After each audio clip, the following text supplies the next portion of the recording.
I'm Brigham Larson with Brigham Larson Pianos. This is a 1943 Chickering that we just did a complete refurbish on the guts, and then we did a kind of our basic refinishing on the outside. So the refurbishing is a very, very thorough process. This is not just an afternoon that we put these pianos through, but rather it takes several weeks. This is a process that I've come up with. I've been a piano technician now for almost 30 years, 1995, coming up on 30 years pretty soon. And with all of that time, I've had a lot of experience, a lot of hands-on time with pianos, and the checklist is, on the one hand, every piano is kind of its own individual project, but on the other, they all kind of need more or less the same thing. So we put them through this rigorous checklist, and we get them as close to brand new as we can. Of course, 1943, we can't get them perfect brand new, but we can get them really, really nice. And so that's what this one is.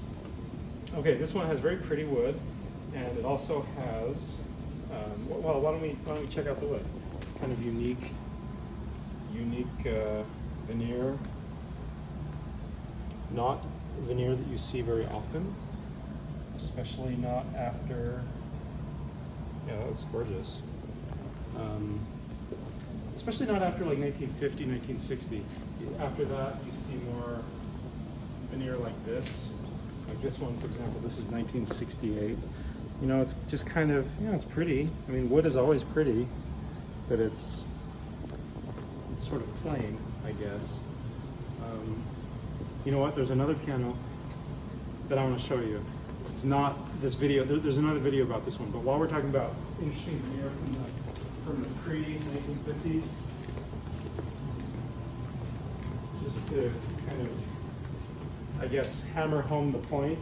This one is 1946, so 3 years after the Chickering, the one that we're doing this video about. And you can see, like, this bird's eye maple is just absolutely gorgeous, and you would never get anything like that in other later eras. And I'm not sure exactly why. Possibly just the price of wood, I guess, getting more scarce as the century kind of progresses. I don't know, I'm just guessing. So the other thing it has is ivory. I was kind of faced with a choice of do I tear off all the old ivory and put on new plastic and make it absolutely perfect? You know, we've got a key shop here. We do 1 or 2 sets of keys a week, and we do very good work, and it looks gorgeous. Well, I don't have any examples to give you, but basically, I mean, it looks like this. That's how our key work. This is not ours, but this is factory. But ours looks like factory. So the question was, do I tear off all of this and because of 1, 2, 3, 4, 5 chips in the ivory, or do I leave the ivory and let the elephants have a little bit more glory? Tickle the ivories. It's elephant tusk is what that is. I mean, it's obviously a very expensive material.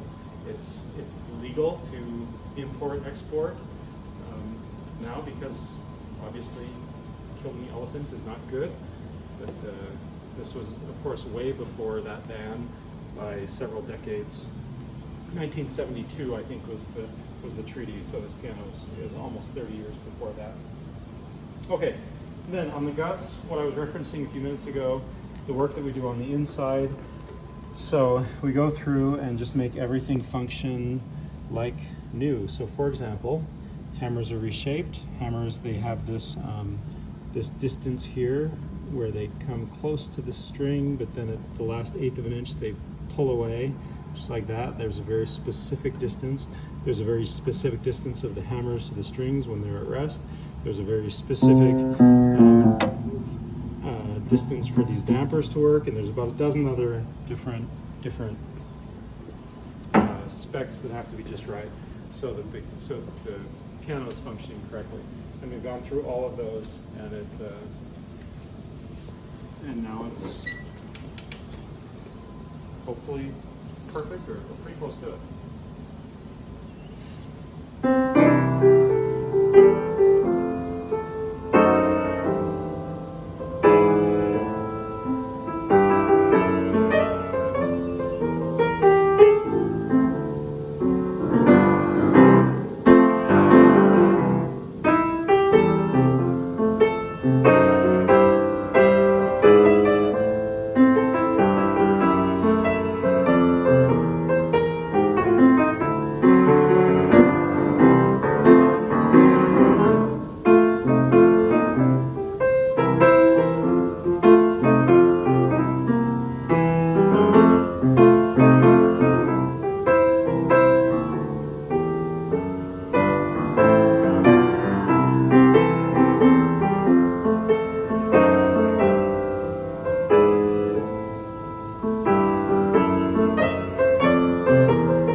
like this one, super unique. I think this one would qualify as an art piece as much as it is between the veneer, the real ivory that we kept. Chickering is actually a fairly illustrious name in piano building. Overall, I mean, it just sounds great, it plays well, it's going to endure for many, many years, decades, and so yeah, instrument as well as an art piece. Come check it out, I think you'll be very pleased. If you're watching this out of state, we actually ship a lot of pianos out of state. We have trucks going fairly frequently, and if we don't, getting it there is even still, the logistics of doing that are actually pretty straightforward. A lot easier than you think for an object like a piano. So totally an option. Thanks for watching.